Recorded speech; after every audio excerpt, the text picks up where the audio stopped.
अस्सलाम वालेकुम मेरे प्यारे बच्चों। आज जो है हम हमारी कक्षा 9 का हिंदी का 8वां लेसन, जिस लेसन का नाम है वीर भूमि पर कुछ दिन। इस लेसन की लेखिका है रुक्मिणी संघल जी। इस लेखिका के बारे में हमें जानकारी देखना है, इस लेसन के बारे में जानकारी देखना है। इस लेसन में रुक्मिणी संघल जी ने हमारे राजस्थान के अंदर, हमारे भारत के अंदर जो स्टेट है राजस्थान, उस राजस्थान के बारे में जानकारी लिखी है। रुक्मिणी संघल जी ने इस लेसन में राजस्थान का सफ़र किया है और सफ़र करके उन्होंने जो कुछ वहाँ पर देखा है वे सब कुछ जानकारी इस लेसन में लिखी है। अब क्या क्या देखा उन्होंने वहाँ पर, वहाँ के वीर, वहाँ के नौजवान, वहाँ का माहौल, वहाँ की तस्वीरें, वहाँ की हवेलियाँ, वहाँ का जो है वातावरण, वहाँ के लोग, वहाँ का कल्चर, ये सब जानकारी इस स्टेट का, इस राजस्थान का सफ़र करके उन्होंने सब कुछ जानकारी इस लेसन के अंदर उन्होंने बताई है। तो देखिए, रुक्मिणी संघल जी का परिचय। इनका जन्म है 1 सितंबर 1945, बुढ़ाना गांव, उत्तर प्रदेश में इनका जन्म हुआ है। इनका परिचय देखिए, विभिन्न पत्र पत्रिकाओं में स्वतंत्र लेखन इन्होंने किया है। पत्र पत्रिकाएं मतलब मैगजीन, इन्होंने मैगजीन में खुद से, है ना, फ्रीडमली, स्वतंत्र मतलब क्या है, फ्रीली, फ्रीडमली इन्होंने मैगजीन में लिखा है। कृतियां देखो इनकी, दिनकर के काव्य में जीवन मूल्य, मतलब ये सब्जेक्ट का नाम है, पोएम की सब्जेक्ट का नाम है। काव्य मतलब क्या है, पोएम की किताब। इस विषय पर शोध प्रबंध, शोध प्रबंध मतलब एक रिसर्च किया है इस काव्य के ऊपर, इस पोएम के किताब के ऊपर। अब नीचे देखो 26 पर ही गद्य संबंधी, पेज नंबर 26, गद्य संबंधी मतलब लेसन के बारे में क्या जानकारी इन्होंने बताई है।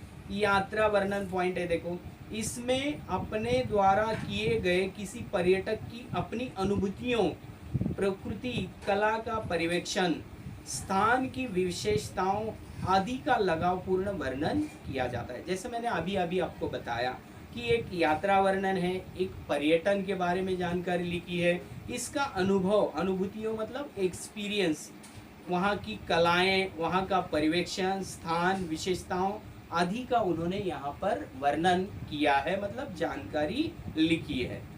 अब देखो इस प्रस्तुत पाठ में वीर भूमि राजस्थान के, है ना, जोधपुर, जैसलमेर, चित्तौड़गढ़ आदि विविध स्थानों, वहाँ की कला संस्कृतियों का सजीव वर्णन किया है।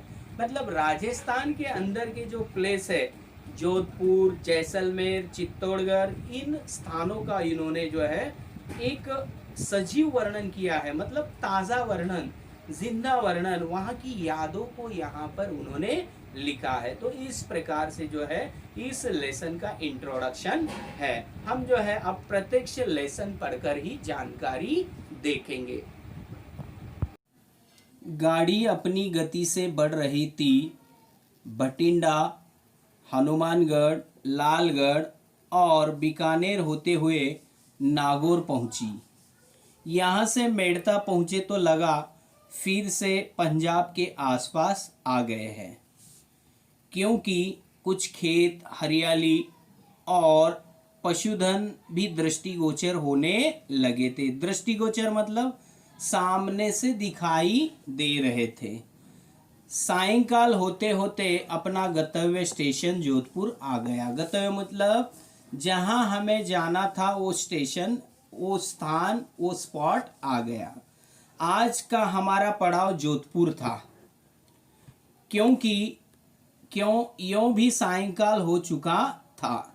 स्टेशन के समीप होटल में कमरा मिल गया। सामान वहां रखकर थोड़ा तरोताज़ा हुए। 22 दिसंबर अल्पोपहार कर एक ऑटो रिक्शा लेकर अपनी पहली मंजिल उमेद भवन, देखिए उमेद भवन है ये, उमेद भवन की ओर चल पड़े, जो राई बाग के क्षेत्र में स्थित है।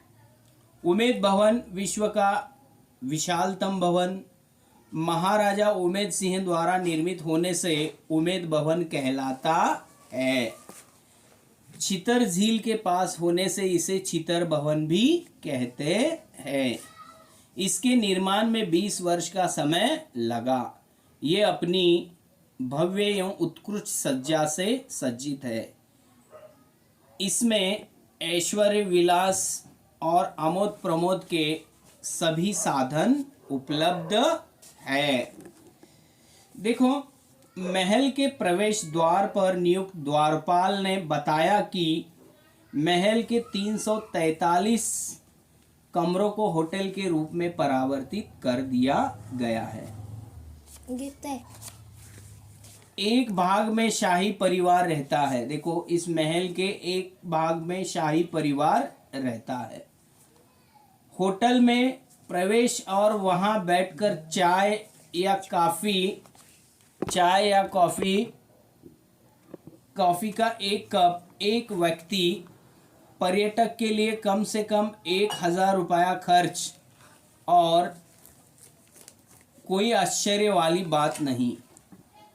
भूतल पर एक म्यूजियम बनाया गया है। देखो, भूतल पर एक म्यूजियम बनाया गया है जिसमें वहाँ के राजाओं की, उनके क्रियाकलापों की, युद्ध कौशल्य की अनेक जानकारियाँ चित्रों के माध्यम से प्रस्तुत की गई है।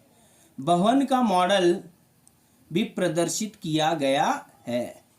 सब कुछ इतना सुंदर, सजीव, भव्य और मनोहर था कि दृष्टि किसी भी चित्र पर चिपक सी जाती थी। यानी वहाँ की जो है भवन का मॉडल देखते देखते वहाँ की जो है सुंदर, सजीव, वहाँ की जो है तस्वीरें देखकर ही हमारी दृष्टि यानी नज़र वहाँ से हटती नहीं थी, जिसे वहाँ से भवन जबरन हटाना पड़ता था, क्योंकि अभी हमें दूसरे गतियों की ओर बढ़ना था। देखो, गतियों था मंडोर गार्डन। ये सामने वाला मंडोर गार्डन है। देखो ये तस्वीर।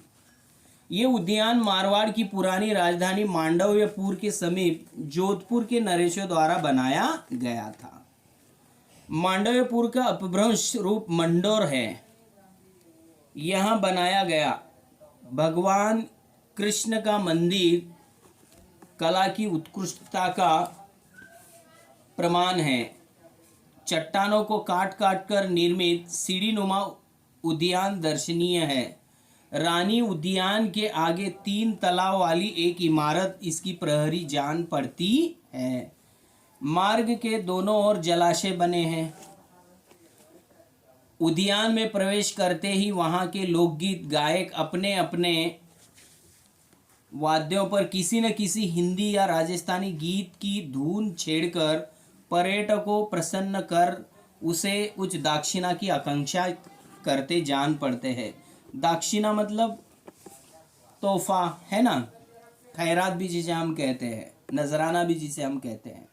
रानी उद्यान की बाई ओर पहाड़ियों की एक चट्टान पर वहाँ की वीरों ने देवताओं की विशाल मूर्तियाँ बनाई। चट्टान को काट कर मूर्तियों को दर्शाया गया है। वहाँ का दृश्य अनुपम है। मंडोर गार्डन के दृश्यों से अभिभूत हम मेहरानगढ़ के किले की ओर बढ़ने लगे, जो शहर के मध्य में, देखो ये 400 फीट ऊंची पहाड़ी पर 20 फीट से 120 फीट ऊंची दीवारों के परकोटे से घिरा है। इसका निर्माण कार्य देखो, इसका 1459 में जोधाजी राव द्वारा कराया गया था। उसके परकोटे में जगह जगह बुर्जियां बनाई गई हैं। इस किले में भव्य प्रवेश द्वार जयपोल, लोहपोल, फतेहपोल बने हैं। जयपोल तक आते आते ही शहर नीचे रह जाता है और हम काफ़ी ऊपर आ जाते हैं। दोपहर की रेगिस्तानी धूप और शाम की चमकती चांदनी में शहर का भव्य मनोरम दृश्य यहाँ से बड़ा ही मनभावन दिखाई देता है। ये प्रवेश द्वार जोधाजी राव के विभिन्न वंशजों द्वारा विजय के प्रतीक रूप में बनवाए गए हैं। द्वारों की दीवारों पर जौहर करने वाली वीरांगनाओं के हस्तचिन्ह भी बने हैं। वीरांगना मतलब लड़कियों के हाथ के निशान बने हैं।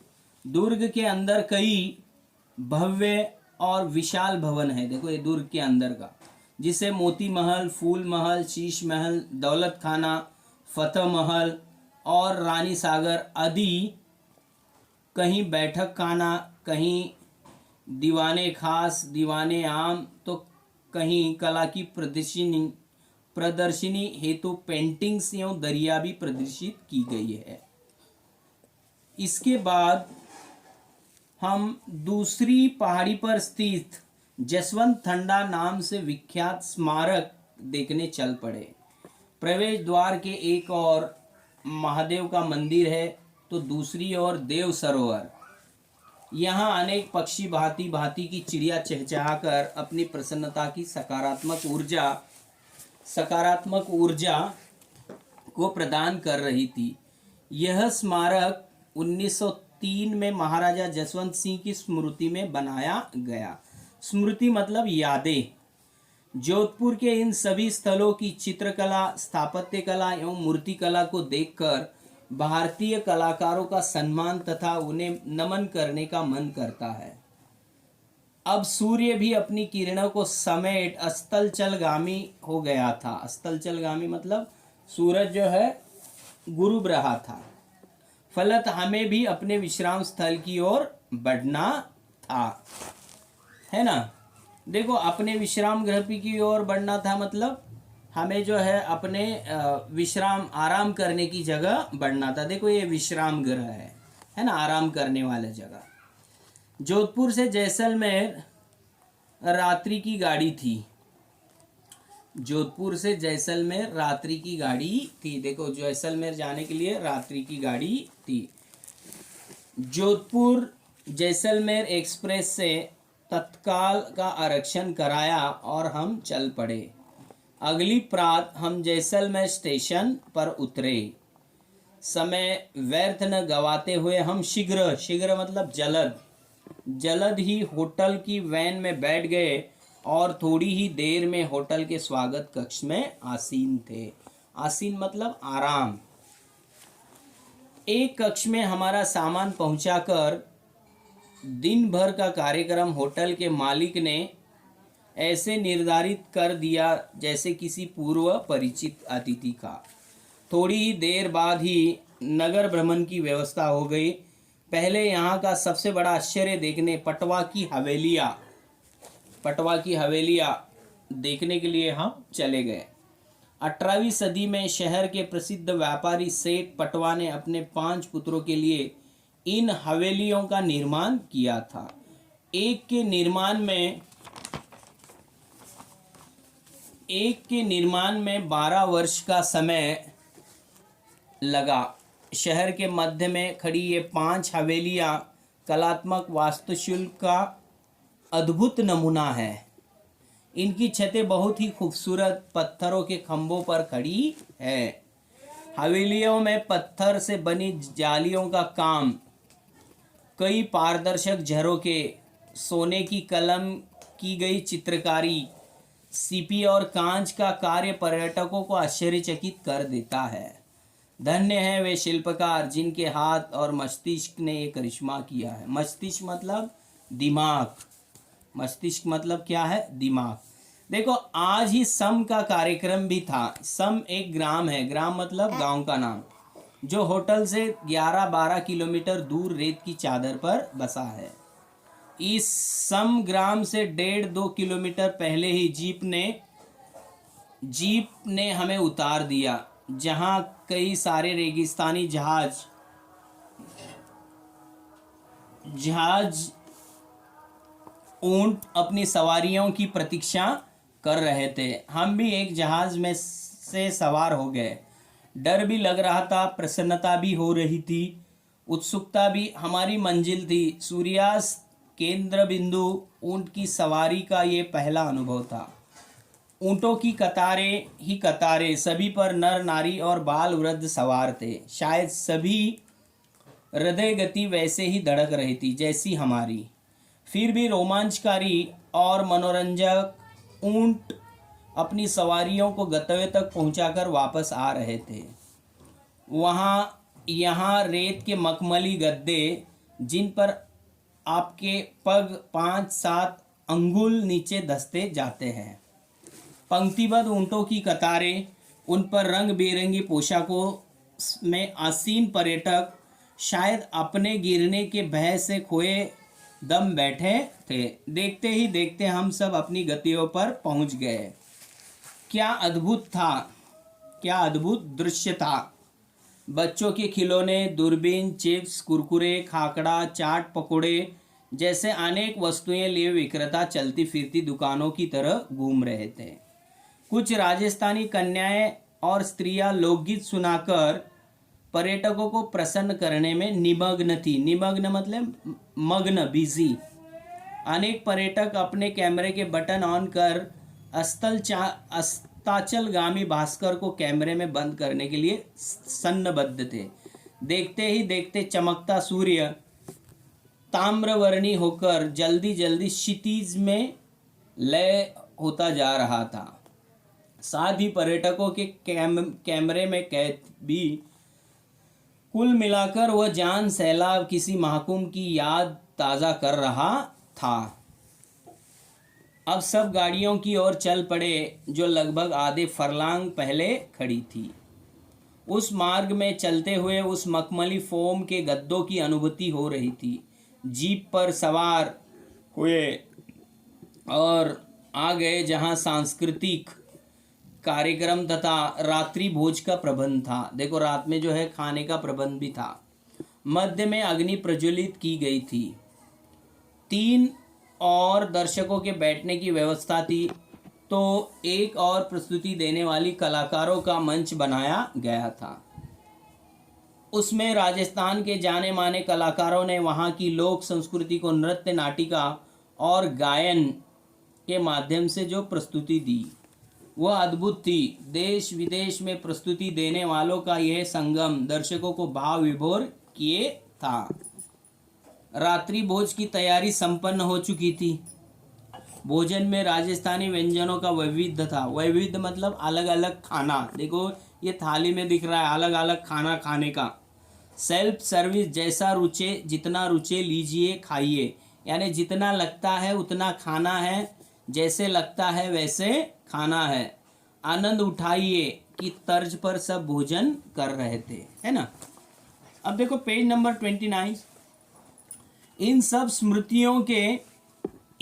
स्मृतियों के साथ होटल वापस आए। वहां से भी सामान उठा।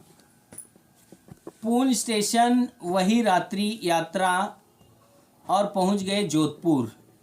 जैसलमेर से चित्तौड़ जाने की यात्रा कर हम 24 दिसंबर के सायंकाल तक चित्तौड़गढ़ पहुंच गए। चित्तौड़गढ़ का नाम आए या चेतक का तुरंत एक वीर, साहसी और स्वाभिमानी देशभक्त का चित्र मानस पटल पर सजीव हो उठता है। महाराणा प्रताप, जिन्होंने चित्तौड़गढ़ की रक्षा में अपना सर्वस्व न्यौछावर कर दिया, लेकिन आत्मसमर्पण नहीं किया। भले ही महलों को त्याग कर जंगल में शरण लेनी पड़ी, बच्चों और परिवार को भूखा रखना पड़ा। विशाल धरती, शैया और खुली नील गगन चादर रहा, पर हार नहीं मानी। ऐसे ही एक और देशभक्त और स्वाभिमानी भक्त की याद ताज़ा हो जाती है। भामा शाह, जिसने अपनी सारी पूंजी अपने स्वामी सम्राट राणा प्रताप के चरणों में अति विनम्र भाव से रख दी। इसी शहर से मीरा जैसी कृष्ण भक्त की यादें भी जुड़ी है।